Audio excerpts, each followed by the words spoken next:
I am making a Chaos-Sworn deck profile.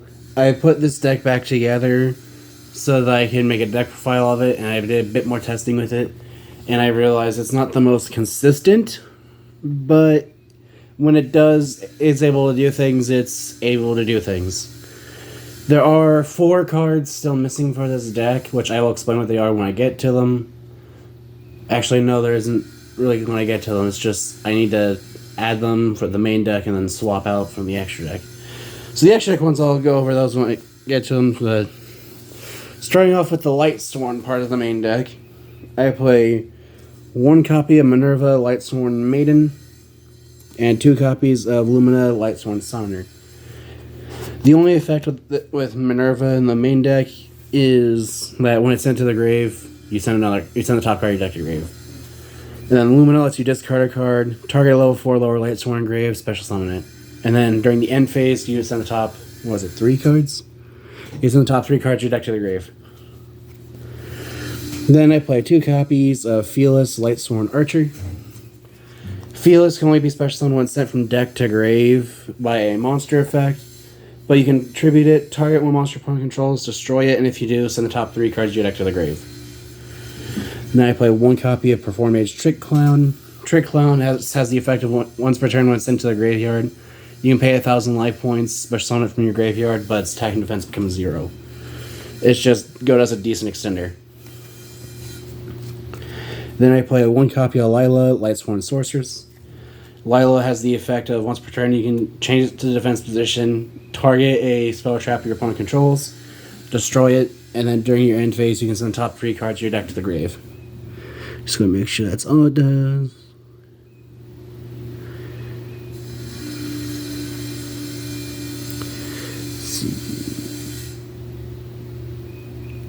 Okay, but the only downside is you cannot change Lila's attack position until the end of your next turn. So you can't just, on your next turn, you can't just switch to attack, do it again, unless you use something like a card rotator or some kind of effect that would change it from defense to attack. Because it would be the effect changing it and not you. You being the player. Then I play 3 copies of Raiden, Hand of the Lightsworn.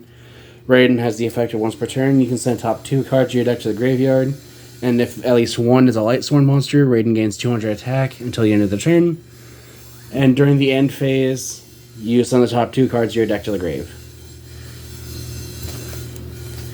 Raiden is typically the main starter for the Lightsworn part, as you normal summon it, mill 2, and if you don't, and then just go from there, kind of. The main thing you want to get is either Fearless or one of your 3 copies of Wolf, Lightsworn Beast. Wolf has the effect of it can't be normal summoned or set, and it must be special summoned off its own effect when sent to the grave by card effect. Then to finish off the Lightsworn part of the deck, I play 2 copies of Judgment Dragon. Judgment Dragon can be special summoned by having 4 or more different Lightsworns in your graveyard. And then you can pay 1,000 life points, destroy every other card in the field. You can use this effect as many times as you want, as long as you still have at least 1,000 life points to pay.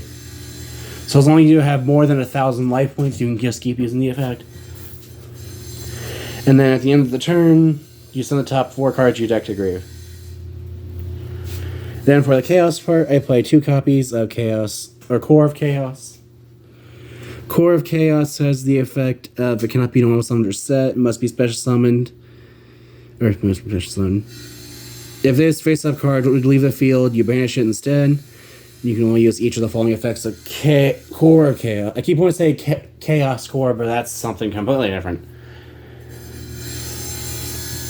But you can only use each of the following effects of Core of Chaos once per turn. You can banish a dark monster from your hand or graveyard to special summon this card from your hand, and you cannot special summon from the extra deck for the rest of the turn except for light or dark synchro monsters. And then if this card is special summon, you can target one of your banished Shell of Chaos and special summon it. Which I also play 2 copies of Shell of Chaos. The main thing the extra deck I would change is just simply add a 3rd Core of Chaos and Shell of Chaos. And I apologize for my camera shaking. The I keep accidentally hitting the table, and that's causing the table to shake. Shell of Chaos has the same sort of thing as Core of Chaos, except you banish a light monster from your hand or grave,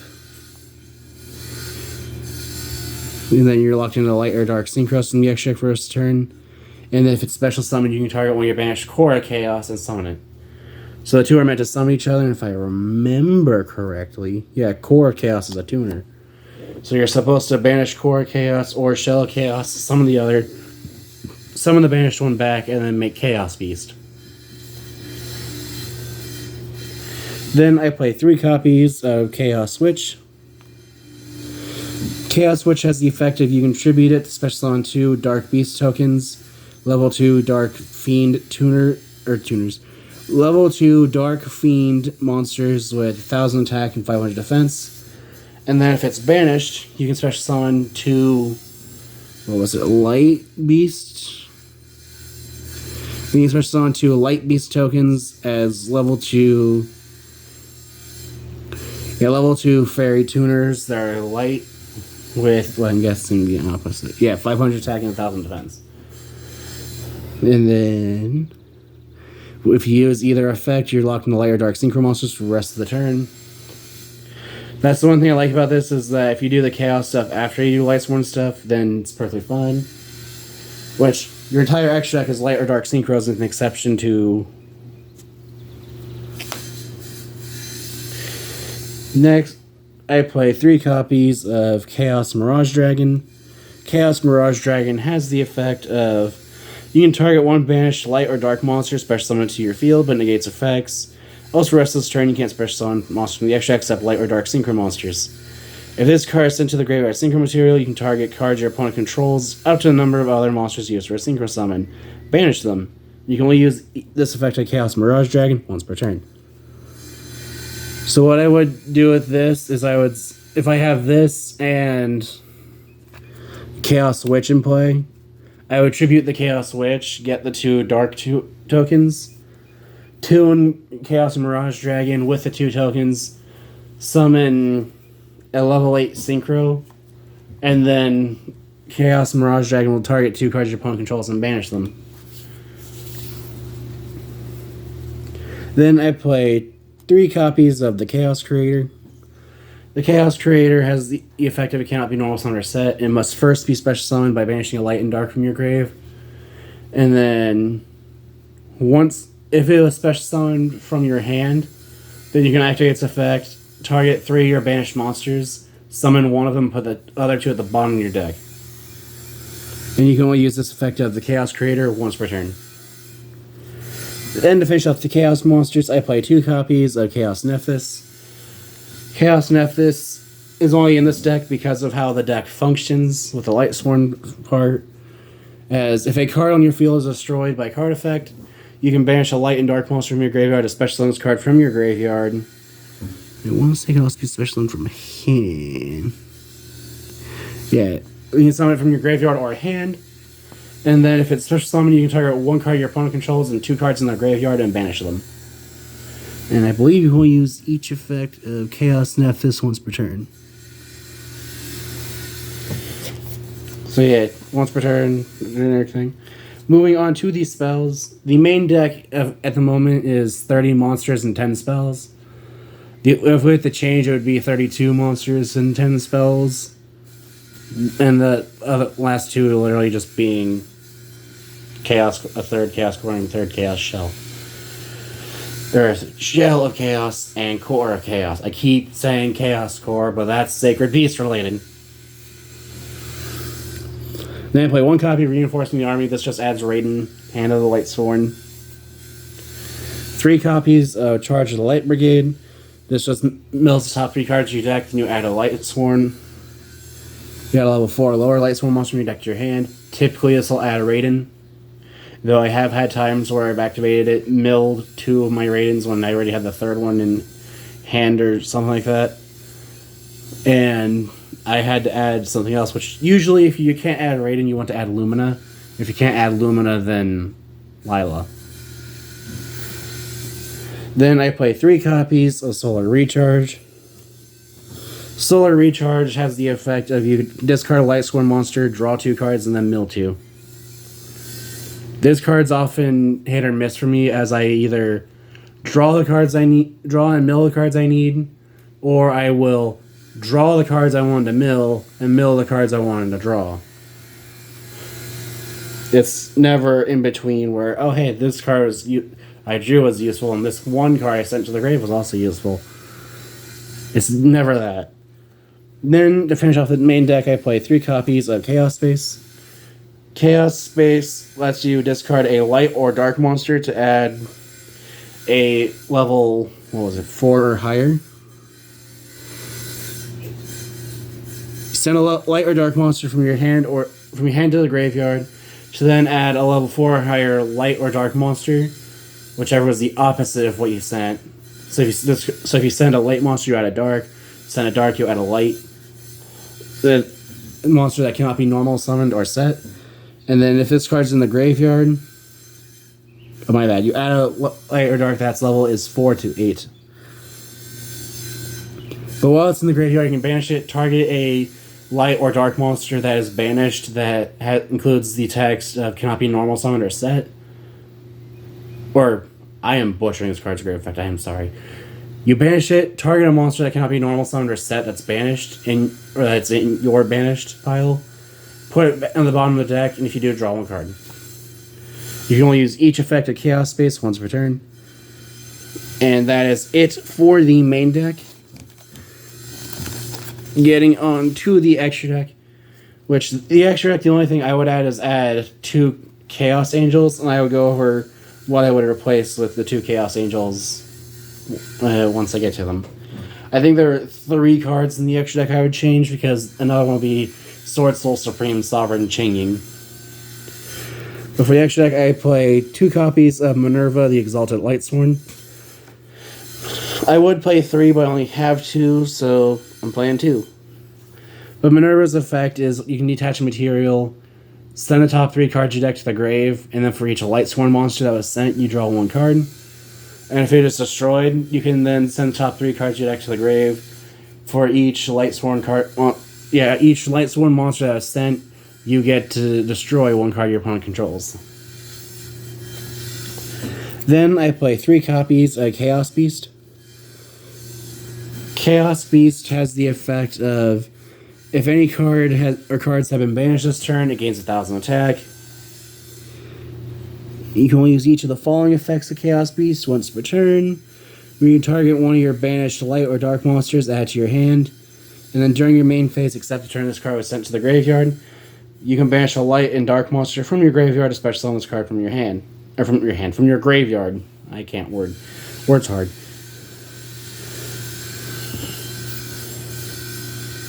Then I play 2 copies of Michael the Arc Lightsworn.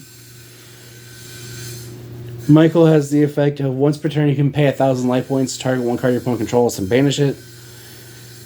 And then if Michael is destroyed, you can target any number of other Lightsworn monsters in your graveyard, shuffle them back into the deck, and then gain 300 life points per card shuffled back. And during the end phase, you send top 3. Yeah, during your end phase, you send the top 3 cards of your deck to the graveyard. Then I also play 1 copy of Chaos Goddess. I forgot about it, but one of the cards I would take out of this deck for Sword Soul Supreme Sovereign Ching would be a Chaos Beast. And then Chaos Angel has the effect of... Or Chaos Angel. Chaos Goddess, that's a different card, has the effect of once per turn, you can target one... You can send a light monster from your hand to the grave, target a level 5 or higher dark monster in your grave, special summon it. However, it cannot be used as synchro material this turn. This is usually used so you can recycle some of your bigger things, like one of your 3 copies of Chaos Archfiend, or the Chaos Creator, Chaos Nephthys, which would trigger Chaos Nephthys' on summon effect, which is target 1 card your opponent controls and 2 engrave, banish them. And the Chaos Archfiend has the effect, which I don't know if I would take only 1 or 2 out, but they would be replaced with 1 or 2 Chaos Angels. Because ideally I would be playing 2. But Chaos Archfiend has the effect of if any card is banished, if any card or cards have been banished this turn, it gains 2,000 attack and can attack all monsters your opponent controls once each. And if it destroys a monster by battle, it's banished instead. So if it attacks a Blue Eyes would be just removed from play instead of just being destroyed and sent to the graveyard. And then if Chaos Archfiend would leave the field because of an opponent's card, you can special summon a Chaos Synchro monster from your extra deck except for another Chaos Archfiend, which at the moment is either Chaos Goddess or Chaos Beast, which again I would take out at least one Beast and one Archfiend for Chaos Angel and Sword Soul Supreme Sovereign Qingying. Then I also play one copy of Draco Berserker of the Tenyi, one copy of Red Dragon Archfiend, and one copy of Judgment, the Dragon of Heaven. Judgment is probably the other card I would take out for a second copy of Chaos Angel. But Draco Berserker has the effect of when your opponent activates a monster effect, you can activate this card's effect to banish it. If this attacking card destroys an effect monster by battle and sends it to the graveyard, this card gains attack equal to the destroyed monster's original attack. Also, it can make a second attack on a monster during this battle phase. You can only use each effect of Draco Berserker of the Tenyi once per turn. I just like this card because the longer it stays on the field, the bigger it can get. Since it's basically this deck's version of Psychic and Punisher. And then Red Dragon Archfiend's only in here because of how I wanted to play it due to my side deck. As in my side deck, I play 3 copies of Book of Moon and 3 copies of Book of Eclipse. One thing I like doing is activating Book of Eclipse, summon Red Dragon Archfiend, have an attack an opponent's monster, and since they attack a defense position monster, all my opponent's defense monsters are destroyed. It's also really funny against Super Heavy Samurai, too. Like, one of my friends was playing a pure version of Super Heavy Samurai before their new stuff, and they had 6 monsters in play, and I just have Red Dragon smack 1, and they all died. It was kind of funny. But Red Dragon Archfiend has another effect where at the end of the battle phase, at the end of your turn, in the end phase, it destroys all your monsters that did not attack. So for example, if you have a Draco Berserker of the Tenyi that didn't attack, then Red Dragon Archfiend will destroy Draco Berserker, but typically you're attacking with everything. And then Judgment, the Dragon of Heaven, has the effect of if you synchro summon it, all monsters must be the same attribute. And then once per turn, if you have 4 or more tuners with different names in your graveyard, and you control no other, and you control the synchro summon card, I can't read, I'm sorry, I'm a Yu-Gi-Oh player. But you can pay half your life points to then destroy every other card in play. And then during your end phase, you banish the top 4 cards to your deck. Which sometimes can trigger Chaos Witch, which will summon 2 level 2 light tuner monsters. And then lastly, I play 1 copy of Baron Dafour. Baron is a once per turn, target 1 card in your opponent's field, pop it once while it's face up, generic negation. And during your standby phase, you can target level 9 or lower monster in your graveyard. Return this card to the extra deck, and if you do, special summon that monster. But like I said, the main things I would change with the deck would be replace Judgment, the Dragon of Heaven, at least 1 Chaos Archfiend, and a Chaos Beast with Sword Soul Supreme Sovereign Qingying, and 2 Chaos Angels. However, if I ever feel like Judgment's actually needed, and I don't need the second one, I will just take out the second Chaos Archfiend. But that is it for my Chaos Sworn deck profile, as I'm calling it. If you have any ideas what I can do to improve the deck, any ideas of decks I see be made in the future, such as Earthbound Immortal, because I will be making that and demanding them from my friends when the Earthbound Servants get released, because they know how I feel about that archetype. Or decks I see face each other, feel free to comment down below. Thanks for watching.